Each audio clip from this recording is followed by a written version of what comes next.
சோழன் நிலாவ விட்டுட்டு அவங்க வீட்டுக்கு போயிடுறாரு. காலேஜ் முடிஞ்சதுக்கப்புறம் காயத்ரி திரும்ப சோழனுக்கு ஃபோன் பண்றாங்க. சோழன் என்ன பதில் சொல்வாரு அப்படின்னு எதிர்பார்த்து திரும்ப திரும்ப பண்ணிட்டே இருக்காங்க. ஆனா சோழன் எடுக்கவே இல்ல. குழப்பத்தோட உச்சிக்கே போன காயத்ரி, இது சரியா வராது. நேரா போய் பாத்துற வேண்டியதான் அப்படின்னு சோழன் வீட்டுக்கே கிளம்பி வராங்க. வீட்டு வாசல்ல நின்னு அவங்க எட்டி எட்டி பாக்குறாங்க. யார் இது வெளியில நின்னு எட்டி எட்டி பாக்குறது அப்படின்னு பார்த்துட்டு சேரன் வெளியில வந்து பார்த்தா, சேரனுக்கு பயங்கர ஷாக் ஆகுது. இந்த பொண்ணு ஏன் இங்க வந்து நிக்குது அப்படின்ட்டு, "வாப்பா நீ சோழனோட ஃப்ரெண்டு தானே? அன்னைக்கு பார்த்தேன் நான் பஸ் ஸ்டாண்டுல. என்னப்பா சோழன தேடி வந்தியா?" அப்படின்னு கேட்குறாரு. "ஆ ஆமா. சோழன் எங்க? இன்னைக்கு அவரு என்ன பார்க்க வரல. அதான் எங்கன்னு பார்க்கலான்னு வந்தேன்." அப்படின்னு சொல்றாங்க. "அவன் வேலைக்கு போயிருக்கான்ப்பா. உன்கிட்ட சொல்லலையா?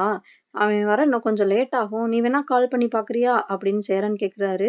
"இல்ல நான் அவரு வந்ததுக்கப்புறம் போறேன்." அப்படின்னு சொல்லி அந்த பொண்ணு சொல்ல, "ஐயய்யோ! இது என்னடா புது வம்பா போச்சு." அப்படின்னு சேரன், "சரி வாப்பா உள்ள வந்து உட்காரு." அப்படின்னு சொல்லி உட்கார வைக்கிறாரு.